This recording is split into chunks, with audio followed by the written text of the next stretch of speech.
En quelques instants, la cérémonie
sauf que les commentaires ailleurs aussi sont exprimés comme ça.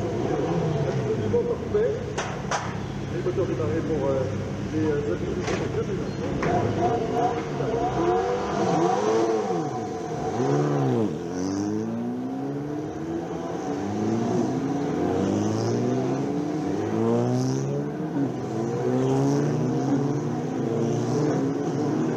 Départ du tour de formation pour l'Alpine Alfa Europa Cup. Première course, on rappelle, 25 minutes plus un tour ici du circuit de Spa-Francorchamps. La 136 d'Enzo Guerassi en pole position devant la numéro 4 de Léo Jousset. 24 voitures sur cette grille de départ. Elle s'engouffre maintenant du côté du Raidillon. Et ben voilà, à la fin de ce tour, ce sera parti pour ces 25 minutes de course.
on va pouvoir commencer dans quelques instants la cérémonie du podium, ici en Lotus Cup Europe. On regarde du côté de la chicane bus stop, toujours rien au niveau des Alpines, donc c'est une très bonne chose. Voilà, tous les pilotes sont là, pas mal de podiums différents à faire, donc on va essayer d'y aller un peu vite. On va y aller quickly and efficiently, guys, of course. Third position in the overall classification. If Nikolai Ibsen is there, he can go to the podium. Congratulations, Nikolai, from Denmark, third place. Charles, le pilote luxembourgeois, and the winner from Hungary, Tamás Vizin. Et on va pouvoir écouter rapidement l'hymne hongrois.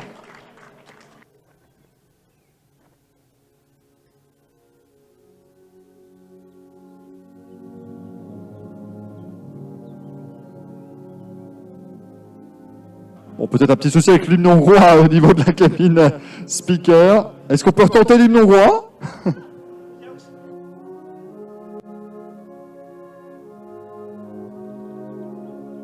Alors que les Alpines démarrent leur course de 25 minutes, c'est parti, avec un peloton, ma foi, fort groupé. Congratulations, guys, we'll give the trophies to the overall classification.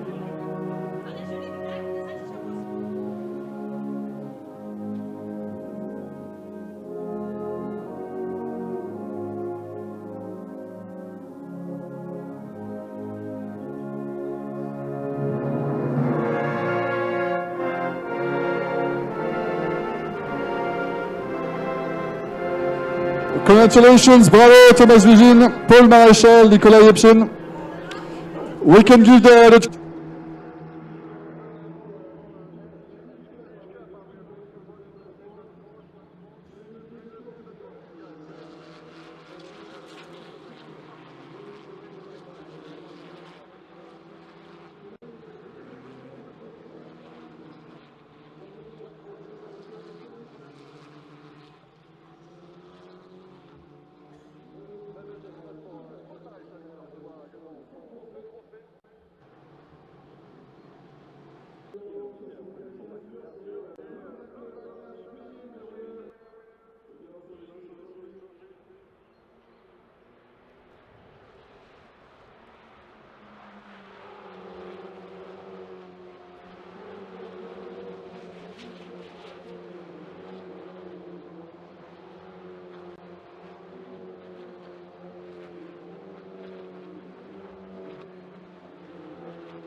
guys, and an amazing race to you tomorrow for the second event.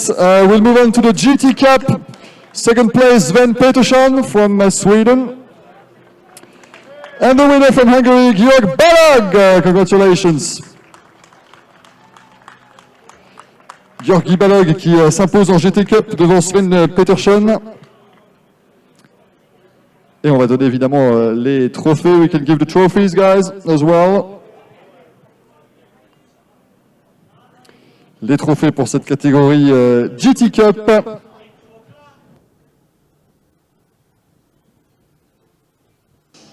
Alors qu'on est ici sous procédure de drapeau jaune, effectivement, pour cette épreuve d'Alpine Alfa Europa Cup.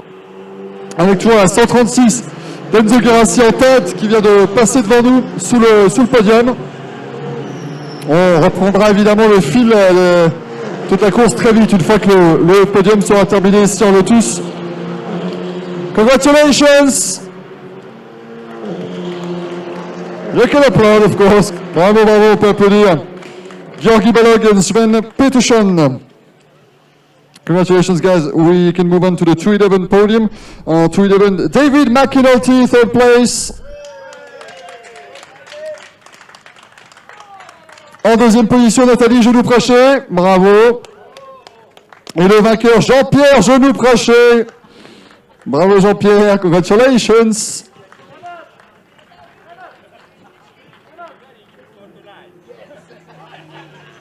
On remet bien sûr les podiums et surtout les trophées, bien sûr, au top 3 de cette catégorie 211. Jean-Pierre Genoux-Praché, Nathalie Genoux-Praché et David McAnulty. Congratulations, guys.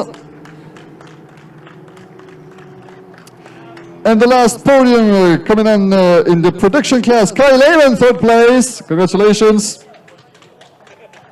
Second place for Kai Söderholm. And the winner, Mark Yates, winner in production class. Bravo.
Avec notamment le numéro 23.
14 minutes plus un tour. Bon voilà, tous ces remis plus ou moins dans l'ordre ici après ces quelques premiers tours assez animés, dirons-nous, sur cette épreuve d'Alpine Elf Europa Cup.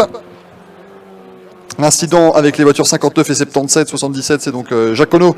Et il y a eu contact là au niveau du pif-paf. Il y a un débris qui est parti, un débris qui a volé. On avait des débris aussi au niveau de la chicane des Combes. C'est évidemment des courses un petit peu, un petit peu serrées. Donc on a plein de petits débris. On a la 71-71 qui vient également de rentrer au stand. Margot Verza qui est sorti là effectivement de sa voiture et qui est en train de débriefer. Donc première course assez qui se bouscule pas mal, on va dire. Ça se bouscule dans le peloton très clairement. Mais pour l'instant aux avant-postes, toujours la 136 d'Enzo Guerassi devant la 11 de Laurence Le Certois et la 22 d'Alexis Garcin. Et ce top 3 a clairement pris un petit peu la poudre d'escampette par rapport à Léo Jousset en 4e position. Et on va les voir rentrer et plutôt sortir même de la chicane bus stop. Voilà pour un nouveau tour, 4e tour bouclé pour Enzo Guerassi, toujours en tête avec la 136 devant la 11 de Le Certois et la 22 de Garcin. Donc pour l'instant, ça roule très très bien pour ce top 3 et ils ont 2 secondes 5 d'avance sur Léo Jousset en 4e position. On a ensuite la numéro 85, la voiture de Thibaut Bossy qui est le premier des pilotes en catégorie Challenger. On rappelle les différentes classes. Bien sûr, dans cette Alpine Europa Cup, on a la catégorie junior pour les pilotes de moins de 23 ans. La catégorie Gentleman pour les pilotes de plus de 45 ans et entre les deux, eh bien, vous avez la catégorie Challenger tout simplement, ce qui vous donne un total de 24 voitures en piste au départ de cette épreuve et des bagarres bien dans tous les sens. Gros débris effectivement au niveau quand même de la ligne droite de Kemmel. Si quelqu'un vient attaquer tout à l'intérieur ici, ça peut être assez dangereux forcément, mais en tout cas pour l'instant c'est un débris qui est totalement hors trajectoire. 12 minutes plus un tour et pour l'instant eh bien ça continue d'être sous le commandement d'Enzo Guerassi. On rappelle que ces Alpines assortis sont dérivés des modèles de série, ce qui permet évidemment de garder les coûts assez restreints, mais qui ne nuit pas forcément, vous voyez, à la performance. 2.35.617, le meilleur tour pour Guerassi, avec cette voiture numéro 136. Et puis vous avez Laurence Le Certois en 2e position, toujours bien placé pour l'instant le pilote belge. C'est sûr que le départ n'était pas simple, hein. Il fallait naviguer à travers tous les petits incidents, les petits accrochages, mais maintenant eh bien, la course est lancée et bien lancée. On voit à l'écran notamment la numéro 28 également, la 28 qui est la voiture eh bien, de Pierre-Étienne Bordet. Qui occupe pour l'instant la 18e position du classement général. On retourne évidemment du côté des 3 leaders qui vont maintenant attaquer le pif-paf des Fagnes, toujours la 136 devant la 11 et la 22 Track Limits pour la voiture numéro 87. La 87, c'est Romain Brun, donc il a eu un warning pour avoir dépassé les limites de la piste au virage numéro 3. On voit que sur la 59, il y a un petit peu de dégâts quand même hein, sur le côté gauche, très clairement, pour cette voiture numéro 59 qui est pilotée par Louis Maurice et qui était impliqué dans un accrochage au niveau du double gauche. No further action nous annonce la direction de course, donc ça a été décrété comme étant un incident de course et donc pas d'action supplémentaire, pas d'éventuelle pénalité pour les deux pilotes. On rappelle un contact entre la 59 de Louis Maurice et la 77-77 d'Alain Jacono. Et le top 3 qui sort de nouveau de Blanchimont et qui va poursuivre sa route vers la chicane bus stop. On voit vraiment qu'ils se sont bien échappés. En 4e position, Léo Jousset est un petit peu dans un no man's land. Il est assez loin finalement des pilotes devant lui, mais il est assez loin devant les pilotes devant. On voit Lorenz de Certois qui a pris très large pour vraiment pouvoir recouper la trajectoire à la sortie de la chicane bus stop. Il va être côte à côte maintenant avec Enzo Guerassi, les deux pilotes qui franchissent la ligne côte à côte. Est-ce que Lorenz de Certois va pouvoir dépasser? Est-ce qu'on pourrait revoir l'image voilà, dans l'épingle de la source? Ça a freiné légèrement plus tard pour le pilote belge, mais Enzo Guerassi peut évidemment rester devant. Attention parce que Alexis Carsin a tenté, c'était très limite. Là, on est passé très proche de l'accrochage entre le 2e et le 3e, et le Certois qui est très bien sorti par contre de l'épingle de la source. On revoit au ralenti effectivement le Certois qui a bien positionné sa voiture pour ressortir le plus vite possible. On revient au direct avec toujours Enzo Guerassi. Petite glissade de Lorenz de Certois dans le rayon, mais ça passe très bien quand même. Il ressort avec une excellente vitesse de pointe. On va attendre qu'ils arrivent du côté des combes. Ils sont côte à côte avec Lorenz de Certois par l'extérieur peut-être. Va-t-il pouvoir freiner plus tard? Ah non, c'est Guerassi qui freine plus tard et qui va avoir le dernier mot dans la chicane des combes. Mais attention, c'est une chicane en 3 parties. On peut véritablement créer un bon élan. Et il va à l'extérieur. Lorenz de Certois, ça ne va pas pouvoir passer cette fois-ci, mais il peut repiquer à l'intérieur avant l'épingle de Bruxelles. Enzo Guerassi qui se défend extrêmement bien. Pour l'instant, on ne peut rien dire. Oh, attention, il est revenu quand même assez fort sur le Certois. On n'est pas passé loin du contact. Et tout cela sous les yeux d'Alexis Carsin qui se dit, bon, je vais vous laisser vous battre quelques instants. Et puis ensuite, on va revenir mettre le museau si jamais il y a quelques positions à aller chercher. Dans le speaker corner, toujours très serré. Il a choisi son moment, le pilote belge. On avait vu, il était toujours à 3-4 dixièmes de Guerassi. Et puis là, maintenant, il attaque véritablement.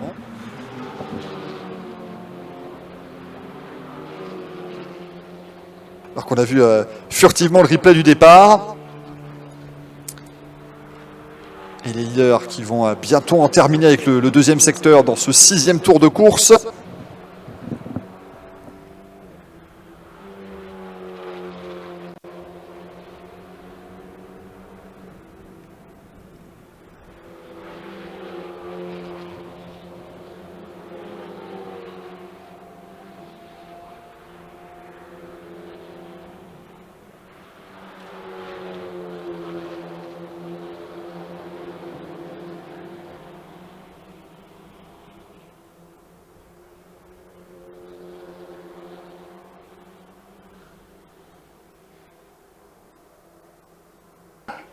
Et voici le top 3 toujours là.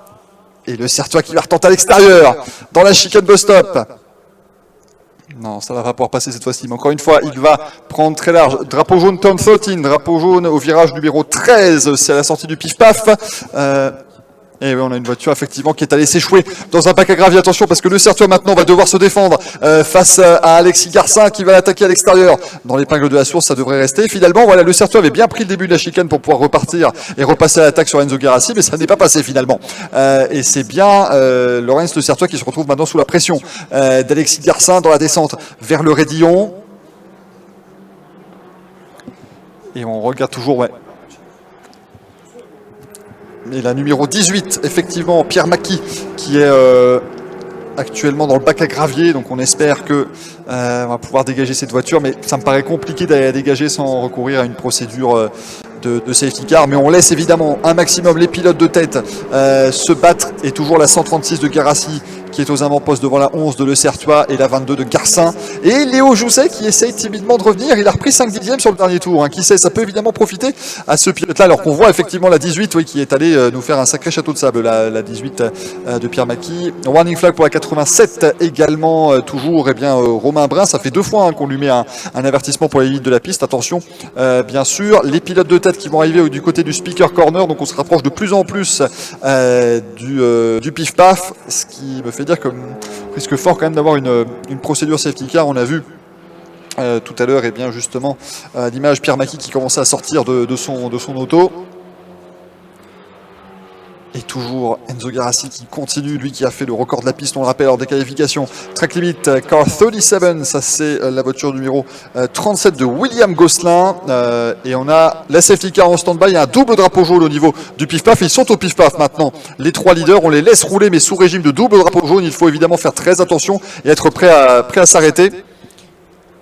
Est-ce que la safety car sortira? On va le savoir. En tout cas, pour l'instant, elle est en stand-by. On regarde du côté de la direction de course comment ça passe dans le pif-paf pour voir s'il y a effectivement besoin d'aller mettre cette safety car. Attention, parce que Lorenz de Certua, là, qui est ressorti juste devant Alexis Garcin, je sens que le numéro 136, Enzo Guerassi, a pris un tout petit peu plus d'avance maintenant. Safety car, et bien voilà, la voiture de sécurité qui va sortir à 5 minutes 30 de la fin, plus un tour. Cela dit, la voiture est juste posée dans les graviers, donc peut-être qu'on peut effectivement aller la chercher assez rapidement et quand même relancer cette course. Safety car on track, c'est ce qui nous est annoncé sur nos moniteurs. Ça va donc faire baisser un petit peu la pression sur les leaders qui étaient en pleine attaque depuis plusieurs tours. Enzo Guerassi en tête devant Lorenz de Certua et Alexis Garcin. Léo Jousset en 4e position.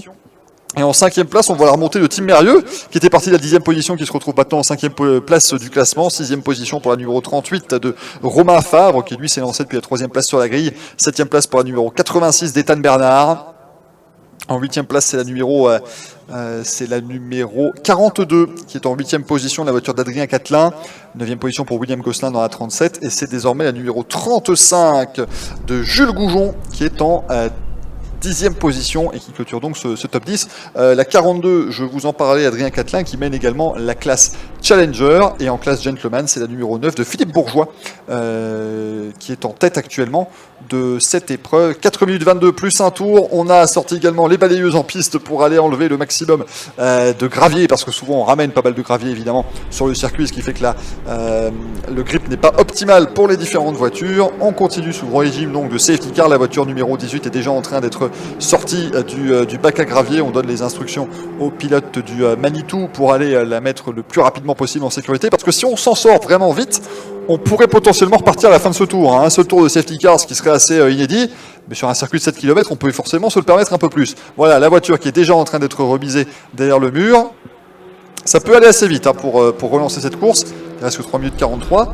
On risque d'avoir un sprint final d'un tour. L'Alpine Elf Europa Cup qui pourrait relancer pour un seul tour. On s'inspire évidemment des 500 bases d'Indianapolis, ici pas de doute, avec cette bataille pour la tête qui va reprendre potentiellement pour pour 2 tours de piste, puisque nous aurons le temps final plus un tour. On va voir évidemment ce que ça va donner. En tout cas, bravo encore une fois aux commissaires qui ont travaillé aussi rapidement que possible, une fois que l'ordre leur a été donné d'aller chercher justement cette voiture numéro 18 qui a perdu le fil de la bonne trajectoire. Pierre Maki qui s'est retrouvé dans le bac à gravier ici au niveau du pif-paf. On est au double gauche avec les voitures de tête, et d'ailleurs tout le peloton maintenant qui commence à se regrouper derrière la safety car.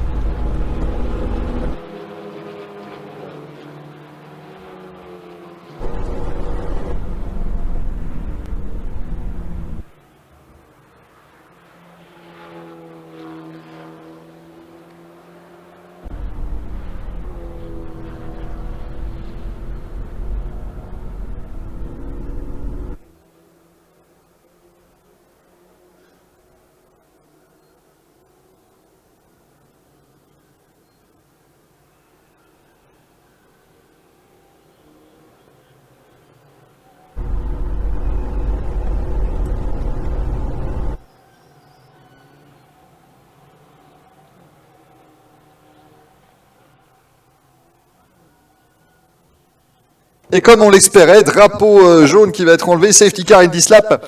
Donc la voiture de sécurité qui va s'effacer. On va repartir pour 2 tours de piste. 2 tours pour sceller le résultat de cette épreuve.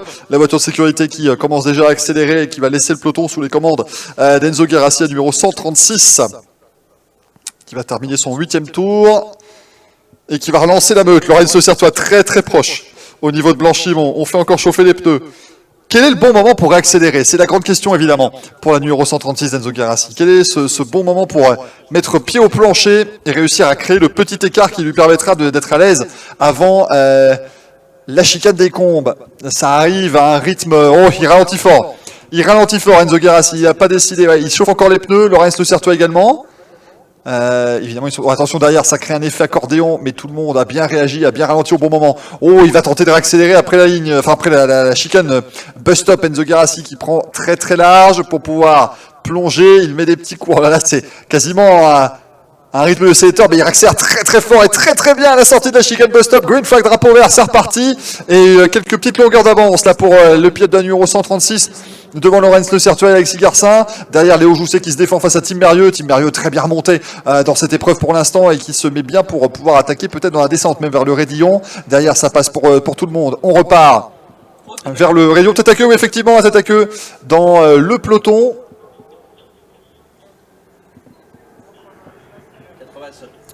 87, ce serait Romain Brun malheureusement qui serait parti en tête à queue, peut-être aussi touché et aidé forcément dans son malheur. On va retrouver, j'espère, à l'écran les leaders qui devraient bientôt arriver du côté des combes. Maintenant ils sont dans la ligne de Kemel.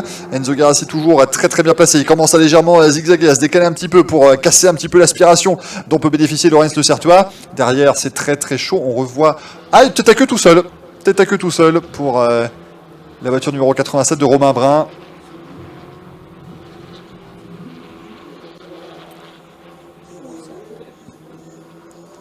Alors, Guérassi, Le Certuel, Garcin, il y a 1 seconde 2 maintenant entre les 3 premiers. Ils sont au niveau de la courbe de Bruxelles. Le deuxième restart de la course, donc ce restart aussi est sous investigation. C'est vrai qu'Enzo Guérassi a quand même amené le peloton très faiblement en termes d'allure. Il a mis des petits coups de frein, de ce qu'on pouvait voir en tout cas, où il a relâché fortement l'accélérateur avant de repartir. À voir ce que la direction de course va décider forcément sur cette stratégie de restart qui est une stratégie qui en soi appartient à Enzo Guérassi. Il a fait tout ce qu'il a pu pour garder la tête et pour l'instant, alors qu'on va rentrer dans le dernier tour, ça fonctionne. Donc effectivement, on peut peut-être lui donner raison, mais à voir évidemment ce que disent également, ce que dit précisément le règlement. On a eu la 77 aussi, la 77 qui est parti en tête à queue à la sortie des combes, Alain Jacodot. Merci pour le replay. Track limit pour les voitures 4 et 11, ça c'est Laurens Le Certuel et Léo Jousset au virage numéro 3, un avertissement. Quitte à faire un track limit, autant le faire maintenant à 2 tours de la fin, quand il faut absolument pousser à fond. On peut les comprendre. On a un double drapeau jaune là, qui est affiché au virage numéro 1, nous semble-t-il, mais l'impression que tout a l'air d'aller. Double yellow turns 1 and 2, donc on a double drapeau jaune dans les virages 1 et 2. Ça c'est donc au niveau de la source et potentiellement même de la descente vers le Raidillon. Il y a une voiture qui est stoppée, effectivement, là. Voiture stoppée dans la descente vers le Raidillon, alors que les leaders reviennent ici devant nous pour entamer le dernier tour. Dernier tour, Enzo Guérassi, Laurens Le Certuel, Alexis Garcin, ils sont dans un mouchoir de poche, ces 3 pilotes, alors qu'on va évidemment toujours être sous régime de double drapeau jaune dans la descente, il faudra donc rester très prudent. Les doubles drapeaux jaunes sont déjà agités au niveau du premier virage, l'épingle de la source. Et attention à bien se placer maintenant pour le Raidillon. On les retrouve, les leaders.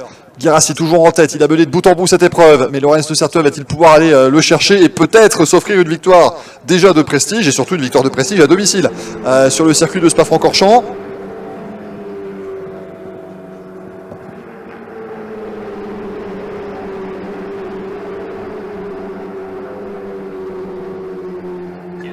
Et à l'attaque, Laurens Le Certuel à l'extérieur, il est un petit peu loin, quand il revient fort là, sur Enzo Guérassi qui n'a pas une trajectoire particulièrement parfaite. Attention, pas mal Laurens Le Certuel, mais Alexis Garcin est également là. Grosse bagarre entre ces 3 pilotes pour la victoire ici sur le circuit de Spa-Francorchamps en course 1. Et derrière, Léo Jousset qui essaye de revenir, essaye de s'accrocher, mais c'est très compliqué. Attention Alexis Garcin avec la 22 qui va attaquer Laurens Le Certuel par l'extérieur dans l'épingle de Bruxelles, ça ne passera pas. La voiture 136 qui est sous investigation, nous dit-on également. Et il a repris quelques longueurs d'avance, Enzo Guérassi. Il a profité de la bagarre entre Le Certuel et Garcin derrière lui. Et Léo Jousset est arrivé maintenant. Ils vont être 4 quasiment à pouvoir se battre pour la victoire en Alpine Elf Europa Cup.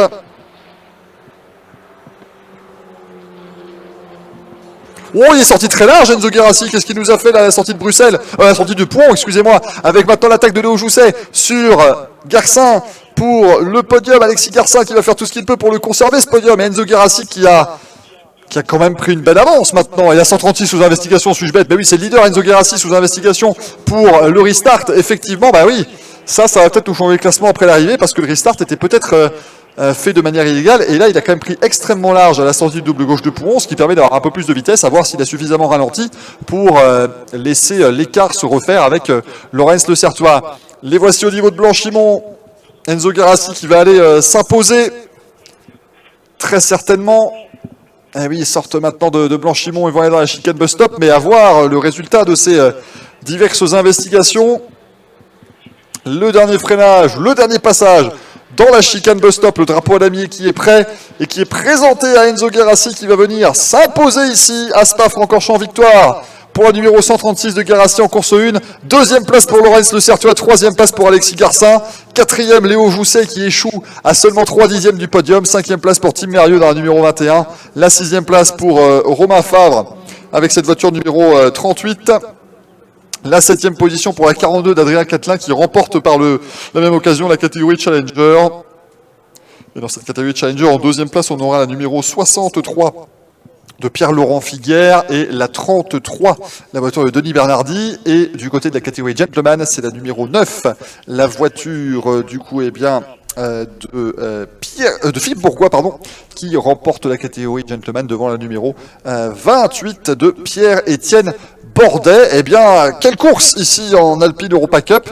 À voir ce que les commissaires maintenant vont décider, notamment pour le restart d'Enzo Guerassi, potentiellement aussi pour la sortie un petit peu large du pilote de cette Alpine numéro 136 au niveau du double gauche de Pouhon. Deuxième place pour Laurens Le Certuat. Ça y est, on a notre premier belge sur le podium quand même de la journée. C'est une très très bonne nouvelle ici sur le circuit de Spa-Francorchamps. Les meilleurs moments de cette course avec évidemment le départ du tour de formation ici, avec Enzo Guerassi qui menait la meute et qui s'est donc imposé depuis la pole position.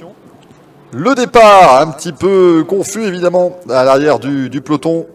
Quelques accrochages qui sont venus émailler ce premier tour qui s'est conclu sous régime de voiture de sécurité.